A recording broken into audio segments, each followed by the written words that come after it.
about things isn't not feeling things. It's feeling things and still acting like a man. Let me tell you something. Depression is not real. Feeling depressed is real. So you can feel depressed, but you feel depressed, and that is a natural biological evolutionary trigger for you to change something in your life. That's your own mind telling you you're unhappy about X. If I went to jail today, I'd be depressed because I'm in jail. Right. I haven't caught depression.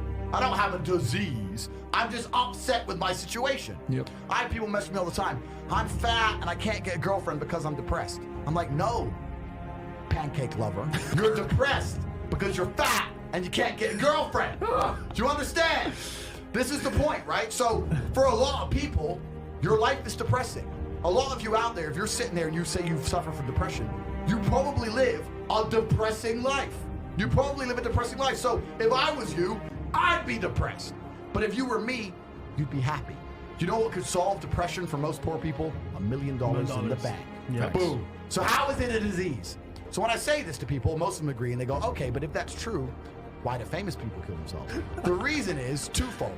This absolute acceptance of depression and acceptance of weakness. When you accept anything, to a degree you're promoting it. Weakness is promoted now in men, right? Yeah, yeah. So let's take Robin Williams as an example. Robin Williams killed himself. I was just going to say him. Yeah. Robin Williams, right? Famous, multi-millionaire, everyone loves him. How could he possibly kill himself? I'll tell you why. Because when he walked into the therapist's office and said, I feel depressed, the therapist said, okay, here's some mind-altering drugs. Start taking these.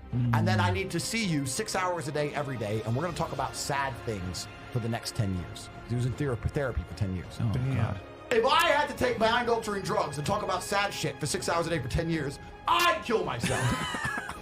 But if he would have walked into the therapist's office and the therapist said to him, you're Robin Williams. There are people in the world with no food. Yeah, there are families in Syria. I say this there every are time. School buses being bombed in Yemen.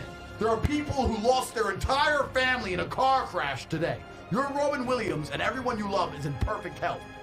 You're a selfish idiot. Get out of my office. Get some balls. Bam. He'd still be alive today. The cure made it worse. And this whole society of accepting depression, as soon as someone's depressed, instantly go to them, oh, poor you, it's okay, we know you can't help it, you can't help it. Why are you telling people they can't help it? Why are you reinforcing that mindset in people? If you come to me and say you're depressed, I say, I will fix you. And you know what's crazy? When I said this depression thing wasn't real, do you know how many people stuck up for depression? You don't understand, I'm depressed, depression's real. I was like, if it's so horrible, why are you defending it? You sound like it's PR team.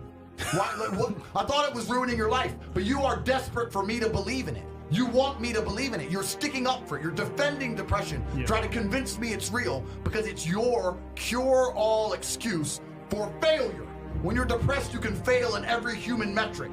I fail at everything, but I'm depressed. It's not my fault. No, you're a failure. That's all you are, because you're not trying very hard. If you live in a house, I say this all the time, this is the reason I don't believe in depression. Because I don't believe in depression, I cannot become depressed. Bam. No matter what the worst thing that could possibly happen to me on earth, I will feel sad, but I will recover and I will not become depressed because I don't believe in depression. If you're in an old haunted house, right? You have two people in two haunted houses. One believes in ghosts and one doesn't. You hear some noise in the night, the wind blows, right? The man who believes in ghosts is like, oh no, a ghost. Now he's scared, right? He wants an exorcist. He can't sleep. He's scared about ghosts. He's paranoid. The guy who doesn't believe in ghosts goes wind, whatever, and goes back to sleep.